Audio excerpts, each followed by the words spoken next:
marqué ici que c'est un rapport provisoire, parce que nous n'avons pas encore fini avec les enseignants-chercheurs. Nous sommes allés vers les enseignants-chercheurs plutôt que de trouver un cabinet, parce que nous nous sommes dit que ces enseignants qui sont dans les écoles sont tout le temps en train de parler sûrement d'économie, de plus que ça, de façon macroéconomique. Donc c'était plus intéressant de travailler avec eux. Mais le revers de la médaille, c'est que aussi c'est des enseignants qui sont trop sollicités, qui sont tout le temps sur le terrain et qui n'ont pas tout le temps de vraiment s'asseoir pour faire quelque chose, ce qui fait que juste là nous sommes à un document provisoire. Mais nous avons aussi produit notre plan stratégique 2017-2021. Ce plan stratégique, nous en sommes fiers et le plan a sa particularité. Depuis tout le temps, c'était plutôt des partenaires qui venaient nous apporter non seulement les finances, mais aussi qui nous disaient les consultants avec lesquels nous allons travailler.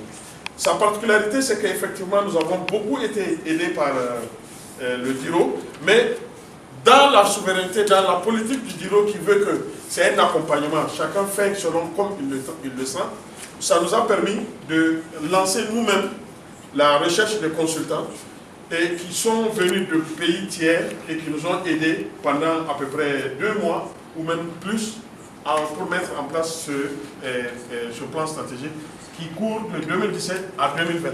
Grâce toujours à l'accompagnement que nous avons sollicité de DIRO, nous avons pu mettre en place maintenant notre code de déontologie, le code aussi de conduite, qui est tiré bien sûr du code des codes de déontologie et de conduite de CI, mais avec toujours une possibilité de pouvoir aller dans l'évolution pour porter des corrections. Nous sommes aussi à notre guide de suivi et évaluation. C'est l'occasion ici de remercier aussi beaucoup notre Caritas Sœur Locades, parce que nous sommes aussi beaucoup focalisés du travail en partie de Caritas Burkina pour pouvoir mettre en place notre guide de suivi et évaluation.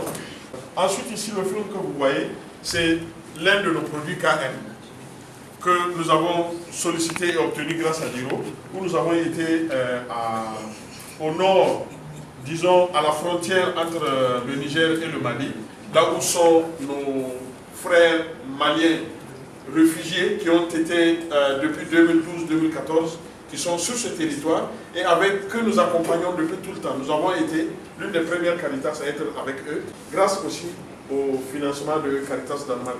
Mais par rapport à ça, nous avons pu produire un KM que nous pensons vraiment très important, parce qu'on était tout le temps depuis aux urgences, ensuite on est arrivé à la résilience, mais nous avons pu, grâce à nos pratiques, mettre plusieurs expériences en œuvre pour pouvoir arriver réellement à les aider cette fois-ci à pouvoir se prendre en charge peu à peu. Parce qu'on arrivait au départ à venir leur donner que de la nourriture, périodiquement, chaque 2 mois par exemple, on leur donnait de la nourriture, et parallèlement aussi on leur demandait de faire de l'embauche. Mais pendant qu'ils faisaient l'embauche, ce n'était pas les mêmes périodes et on s'était rendu compte que quand ils étaient face à des problèmes, alors ils prenaient le produit de ces animaux, ils prenaient carrément ces animaux qu'ils vendaient pour pouvoir se nourrir. Alors on a concilié les deux dans la même période. Ça a permis qu'ils puissent non seulement avoir de l'alimentation tranquillement, mais pour pouvoir aussi faire leur élevage et donc agrandir leur cheptel par voie de conséquence. Et ça, nous estimons que ça a été vraiment une bonne expérience pour nous qui nécessite d'être partagée. J'ai juste quelque chose à ajouter au niveau du volontariat. C'est qu'au niveau du volontariat au Niger, nous avons essayé de faire des textes qui régissent le volontariat, le statut du volontaire chez nous. Et pour être volontaire, il y a un engagement à signer. Et un engagement que chaque volontaire signe. Et c'est vraiment au niveau des paroisses. Et ces volontaires sont composés de chrétiens et de musulmans. C'était vraiment pour cadrer le volontariat. Il y a une cotisation que chaque volontaire doit donner annuellement.